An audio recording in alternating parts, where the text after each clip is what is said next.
Hi, everyone. This is Bob Hui, and I'm having a conversation with my good friend Glenda Sheard, who is part of our joint venture speakers group. And I wanted you to get to know her so that you could then check her out and maybe engage her services. You just never know. This is the whole purpose of this, is to let you know about some great speakers that could come to your meeting. So, Glenda, I'm going to ask you a few questions, like I've asked all our other speakers, as a way for people to get to know you. First and foremost, how did you get started as a speaker, or why did you start as a speaker? Well, first of all, thank you very much for having me join you here today, Bob. And I've been speaking for many, many years, over 20 years. But people are like, well, gee, where you been? Well, it all started with a tragedy in my life. And I found myself, I was speaking to bereaved parents and some support groups for bereaved parents and other bereaved people. And that is where initially my speaking started. And it was also a big part of my survival as well. And then it just blossomed. I was also a professional fundraiser, and I recently retired from a career as a professional fundraiser.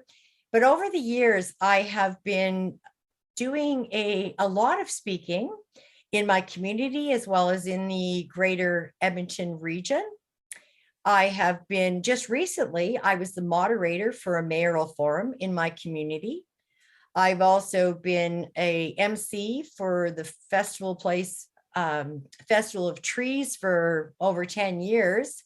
And I've done a lot of workshops and keynotes, again, like I said, within my community. So it's interesting starting in one area and then moving throughout my career into engaging audiences not specific to grief or bereavement. Yeah, well, and sometimes that's how it goes. Like in my case, I started as a professional kitchen designer doing design programs as a way of maybe getting potential clients, and that led to speaking for other groups, and that just expanded. And here I am, 30 some years later. But you just never know. So let me ask you a quick question. What do your clients get when they engage Glenda?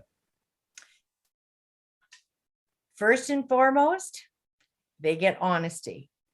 I'm known for my honesty, but adding value to audiences. For me, that is my focus, because it's all about the audience. We bring the content, but it's about our audience. So I like to say that I'm a very honest speaker. I add value, and I always add humor to my presentations as well. Well, and I've seen that over the years. I've seen you present. You've made me laugh a few times along the way, so that's always good. So let me ask you a question, because you've had some experience now, it's pretty wide. Is there an ideal client for you, or a type of client or a group that you'd love to work with or enjoy working with?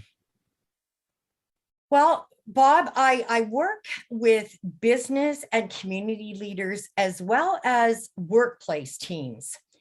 And what my main focus is, of course, to help individuals, leaders, could be community groups, to become outstanding speakers and communicators.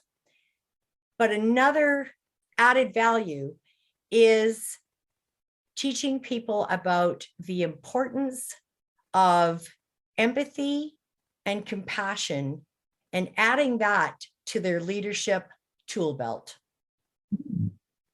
That's good. So are specific groups that you might be marketing towards, or?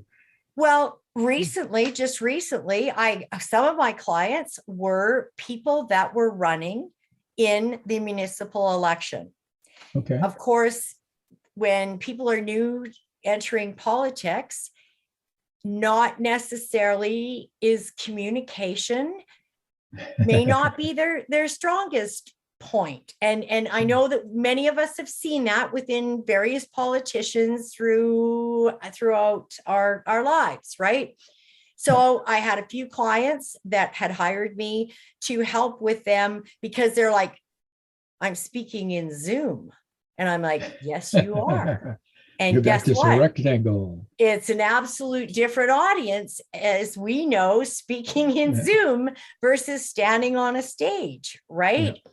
So that is, like I say, some of the clients I've had. I also have a client that I've done some work with on mental health workshops, and it's a community group. So whether it be businesses or community groups, because that's where my heart is, as you know, Bob, is Yeah. community is very, very important to me.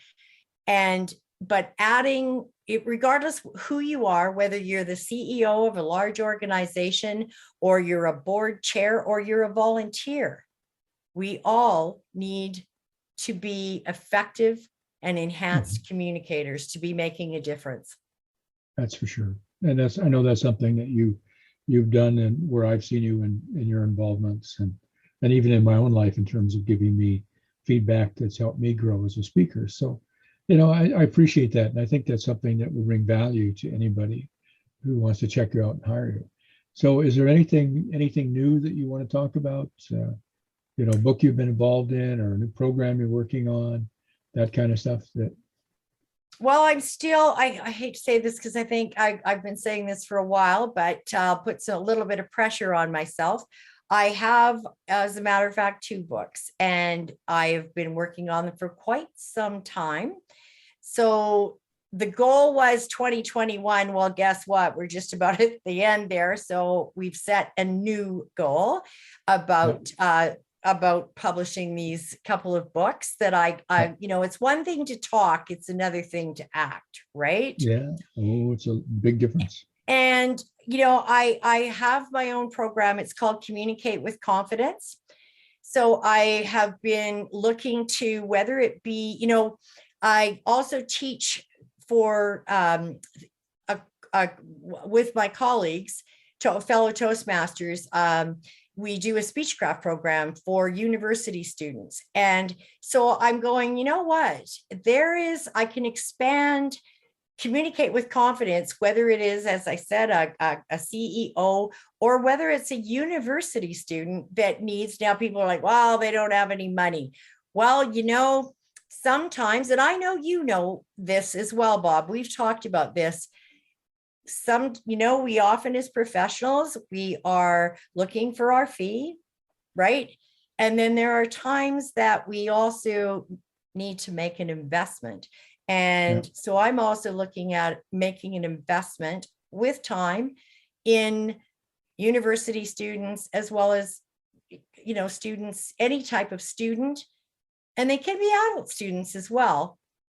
So that's something that I'm working on currently, that just trying to see how I'm going to make that fit into my business. Okay. Well, that's good. Well, I want to thank you for taking time, and I know we've been attempting to put this together for quite some time, taking the time to share a few thoughts with us and for those people who get to see this video. I encourage everyone who's watching this to check out the information that Glenda provides. You have her contact information at the back end of this video. Please give her a call, and better yet, engage her to come and speak for your group. So thank you very much, Glenda. Thank you very much for this opportunity, Bob. I'm thrilled that we were finally able to to be able to have this time together. Thanks again. All right. Thank you.